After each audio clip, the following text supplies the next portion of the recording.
സമൂഹം എന്ന് പറയുന്നത് ലഹരിയുടെ പിന്നാലെയാണ്.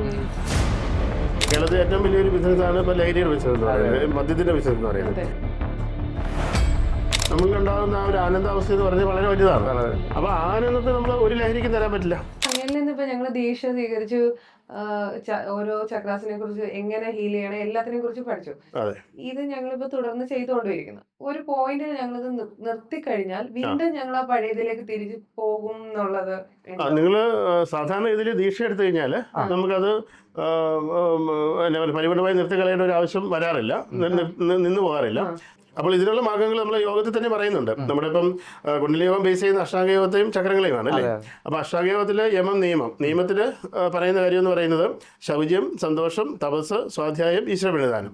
അപ്പം ഇങ്ങനെയുള്ള പ്രാക്ടീസുകൾ ചെയ്ത് ദീക്ഷയെടുത്ത് പ്രാക്ടീസുകൾ ചെയ്ത് വരുന്ന ഒരു വ്യക്തിയിൽ ഇതുപോലെയുള്ള തടസ്സങ്ങൾ വന്നു കഴിഞ്ഞാൽ, അതായത് മടിയോ അലസതയോ ഒക്കെ കൊണ്ട് ഏതെങ്കിലും വിധത്തിലുള്ള സാഹചര്യങ്ങൾ കൊണ്ട്, ഇപ്പം എല്ലാവരും പുറമേയുള്ള സാഹചര്യങ്ങൾക്ക് അടിപ്പെട്ടാണ് ജീവിക്കുന്നത്. അപ്പോൾ ആ സാഹചര്യങ്ങൾ കൊണ്ട് ഏതെങ്കിലും വിധത്തിൽ ഇതുപോലുള്ള ക്രിയകളിൽ ആ ഒരു സാധന തടസ്സങ്ങൾ വന്നാൽ അതിനെ വീണ്ടും റീകളക്ട് ചെയ്യാനായിട്ടുള്ള മാർഗ്ഗമാണ് ഈശ്വര പ്രതിദാനം എന്ന് പറയുന്നത്. അവിടെയാണ് നമ്മൾ ഈശ്വരനെ നമ്മൾ ഫോളോ ചെയ്യുന്നത്. എന്ന് വെച്ചാൽ ഈശ്വര ബോധത്തെ നമ്മൾ ഫോളോ ചെയ്യുന്നത്. കാരണം അവിടെ നമ്മൾ നമ്മുടെ ഈശ്വരനോട് പറയാണ്, എനിക്ക് എൻ്റെ സാധന മാർഗ്ഗങ്ങളിൽ നിന്ന് മാറേണ്ടി വരുന്നു, എന്നെ തിരിച്ച് അതിലേക്ക് കണക്ട് ചെയ്താലും.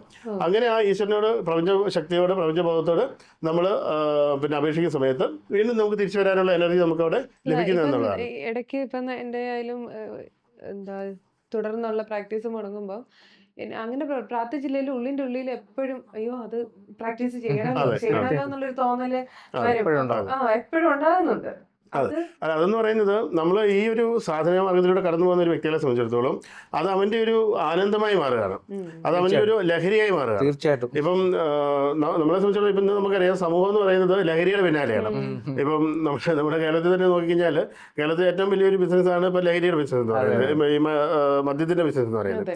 അപ്പൊ എന്ന് പറഞ്ഞ പോലെ ആളുകളെല്ലാം ഈ ആനന്ദത്തെ കണ്ടെത്താനായിട്ടുള്ള വിവിധങ്ങളായിട്ടുള്ള ലഹരി മാർഗങ്ങളെ അന്വേഷിച്ച് നടക്കുകയാണ്. അതെല്ലാം പക്ഷേ കെമിക്കലായിട്ടുള്ള ലഹരിയോ അല്ലെങ്കിൽ അല്ലാതുള്ള ഇതുപോലെയുള്ള ലഹരികള്. ഗുരുജി ഇപ്പൊ എന്നോട് തന്നെ ഒരു സുഹൃത്ത് എന്നോട് ചോദിച്ചു, ഇങ്ങനെ മദ്യപിക്കാതെ എങ്ങനെ ആനന്ദം കണ്ടെത്തും എന്നോട്. ഞാൻ മദ്യപിക്കാറില്ല.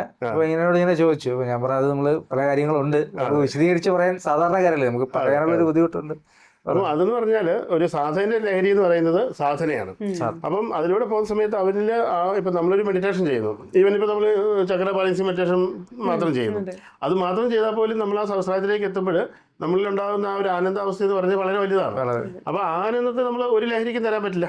അപ്പോൾ നമ്മുടെ ജീവിതത്തിൽ ഇപ്പോൾ എത്ര മദ്യം കഴിച്ചാലും അല്ലെ എന്ത് ലഹരി കഴിച്ചാലും ഒരിക്കലും നമുക്ക് ആ ഒരു സാധനയിലൂടെ കിട്ടുന്ന ആനന്ദം നമുക്ക് ഒരിക്കലും കിട്ടില്ല. പ്രൊട്ടക്ഷനും ആ എനർജിയുടെ പിന്നെ വൈബ്രേഷൻ, നമ്മളിലുണ്ടാകുന്ന എനർജിയുടെ ആ ഒരു ഹൈപ്പ്, അതെന്ന് പറയുന്നത് വളരെ വലുതാണ്.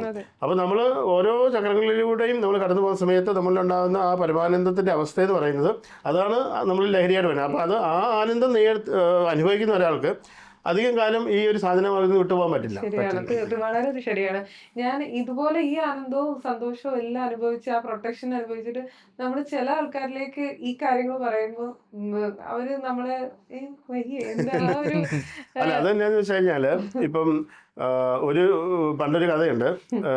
ഒരു രാജ്യത്തെ ഒരു രാജാവ്, അവിടെ ഒരു കിണറുണ്ടായിരുന്നു. അവിടെ ഒരു വരൾച്ച ഉണ്ടായ സമയത്ത് എല്ലാവരും ഈ കിണറ്റിൽ നിന്നാണ് വെള്ളം കുടിച്ചോണ്ടിരുന്നത്. ആ കിണറിന്റെ പ്രത്യേകത എന്ന് പറഞ്ഞാൽ ആ കിണറ്റിൽ നിന്ന് ആരെങ്കിലും വെള്ളം കുടിച്ചാൽ അവരെല്ലാം ഭ്രാന്തന്മാരായി പോയത്. അപ്പം ഈ വരൾച്ച ഉണ്ടായ സമയത്ത് ഈ രാജ്യത്തെ ആളുകളെല്ലാം ഈ കിണറ്റിൽ നിന്ന് വെള്ളം കുടിക്കാൻ തുടങ്ങി കഴിയുമ്പോഴത്തേക്കും ഇവരെല്ലാം ഭ്രാന്തന്മാരായി മാറി. അപ്പോൾ ഈ രാജാവ് മാത്രം ഈ കിണറ്റിൽ നിന്ന് വെള്ളം കുടിച്ചില്ല. അപ്പം രാജാവിന് മാത്രം ഭ്രാന്തില്ല, ബാക്കി എല്ലാവർക്കും ഭ്രാന്തായിപ്പോയി. അപ്പോൾ അവസാനം ഇവരെല്ലാം കൂടെ വന്ന് നോക്കിയപ്പോഴത്തേക്കും രാജാവിന് ഞങ്ങളിൽ നിന്ന് എന്തോ ഒരു കുഴപ്പമുണ്ട്, എന്തോ ഒരു വ്യത്യാസമുണ്ട്. അപ്പൊ അവര് പറഞ്ഞു രാജാവിന് ഭ്രാന്താണ് എന്ന് പറഞ്ഞ പോലെ ഒരു ഭ്രാന്തുള്ള ഒരു സമൂഹത്തിൽ നിൽക്കുന്ന ഒരാള്, ഒരു ഭ്രാന്തില്ലാത്ത ഒരാൾ നിൽക്കുന്ന സമയത്ത് ഭ്രാന്തന്മാര് വിളിച്ചു പറയുന്നത് എന്തായിരിക്കും? അയാൾക്ക് ഭ്രാന്താണെന്ന് പറയുന്നത് അല്ലേ. അപ്പം യാഥാർത്ഥ്യത്തെ അറിയുന്ന ആളുകൾ എപ്പോഴും ക്രൂശിക്കപ്പെട്ടതിന്റെ കാര്യം എന്ന് പറയുന്നത് ഇതുകൊണ്ടാണ്. ഇപ്പൊ ജീസസ് ക്രൈസ്റ്റ് എന്തുകൊണ്ടാണ് ക്രൂശിക്കപ്പെട്ടത്? അത് അദ്ദേഹം ഈ കാര്യങ്ങളെ, സത്യസന്ധമായ കാര്യങ്ങളെ ആ സമൂഹത്തിന് ചൂണ്ടിക്കാണിച്ചു അല്ലേ. സോക്രട്ടീസിന് എന്തുകൊണ്ടാണ് വിഷം കൊടുത്തത്? അത് അത്രയും ഉയർന്ന ബോധമുള്ള ഒരാളെ സംബന്ധിച്ചിടത്തോളം അയാൾ പറയുന്ന കാര്യങ്ങളെ ഉൾക്കൊള്ളാൻ സമൂഹത്തിന് പറ്റിയില്ല. എന്ന് പറഞ്ഞാൽ തന്നെ ഇപ്പം നമ്മുടെ ക്ലാസ്സിലേക്ക് വന്ന് നിങ്ങളത് പ്രാക്ടീസ് ചെയ്യുന്ന സമയത്ത്, നിങ്ങൾ പ്രാക്ടീസ് ചെയ്യുന്ന ആ അനുഭവങ്ങളെ നിങ്ങൾ മറ്റുള്ളവരുമായിട്ട് പങ്കുവെക്കുന്ന സമയത്ത് അവർക്കതൊരിക്കലും മനസ്സിലാവില്ല. ഇപ്പൊ ഇവൻ നമ്മുടെ ഹീലിംഗ് ഗ്രൂപ്പ്, നമ്മൾ പബ്ലിക്കിന് വേണ്ടി നമ്മൾ ഫ്രീ ആയിട്ട് ഹീൽ ചെയ്യുന്നു. അതെ അതെ ആ ഗ്രൂപ്പിൽ വരുന്ന മെസ്സേജുകൾ നമ്മൾ വായിക്കുന്നത് ഒരു മെസ്സേജ് എത്ര ആളുകളുടെ ജീവിതത്തിലാണ് മാറ്റങ്ങൾ വരുന്നത്. പക്ഷെ ആ ക്ലാസ്സിൽ തന്നെ പലരും പറയാറില്ലേ, ഞങ്ങൾ ആളുകളോട് പോയി പറയുന്ന സമയത്ത് അവരാരും വിശ്വസിക്കുന്നില്ല ഗുരുജി, അല്ലെങ്കിൽ അവർക്ക് ഇത് ഒക്കെ ശരിയാണോ എന്ന് സംശയമാണ്. അപ്പം ഈ ഗ്രൂപ്പിൽ കയറാൻ പോലും അവർ തയ്യാറാവുന്നില്ല, അല്ലെങ്കിൽ ഈ ഹീലിംഗ് പങ്കെടുക്കാൻ അവർ തയ്യാറാവുന്നില്ല എന്ന് പറയാറുണ്ട്. അതിൻ്റെ കാരണം എന്താണ്? അവരനുഭവിക്കുന്ന സത്യസന്ധമായ ആ അനുഭവങ്ങളെ അവർ പുറത്ത് പറയുമ്പോൾ മറ്റുള്ളവരുടെ വിചാരം അവർ പറയുന്നതെല്ലാം വെറും ഭ്രാന്താണെന്നാണ് പറയുന്നത്. അപ്പം തെറ്റിദ്ധരിക്കപ്പെടുന്ന ഒരു സമൂഹമാണ്. അപ്പം അവിടെ നമ്മൾ സത്യം പറഞ്ഞാലും ഈ സത്യത്തിനല്ല അവിടെ വാല്യൂ വരുന്നത്. അപ്പം ആ ഒരു തെറ്റിദ്ധരിധാരണ പരത്തുന്ന രീതിയിലുള്ള ആശയങ്ങളോടായിരിക്കും അവർക്ക് കൂടുതൽ മമത. നമുക്കൊരു പുതിയ തലമുറ വാർത്തെടുക്കാനായിട്ട് പഠിക്കേണ്ടത് അത്യാവശ്യമാണ്. നമുക്ക് പറഞ്ഞു തന്നെ അറിയാലോ, ഭാരതത്തിൻ്റെ നടു പിടിക്കണമെന്നുണ്ടെങ്കിൽ ഭാരതത്തിൻ്റെ ഈ വിദ്യാഭ്യാസ സമ്പ്രദായത്തെ നശിപ്പിക്കണമെന്നാണ് പറഞ്ഞത്. അവരത് നശിപ്പിച്ച് കളയാണ് ചെയ്തത്. Yasha Living, synchronizing the art, tactics and spirituality.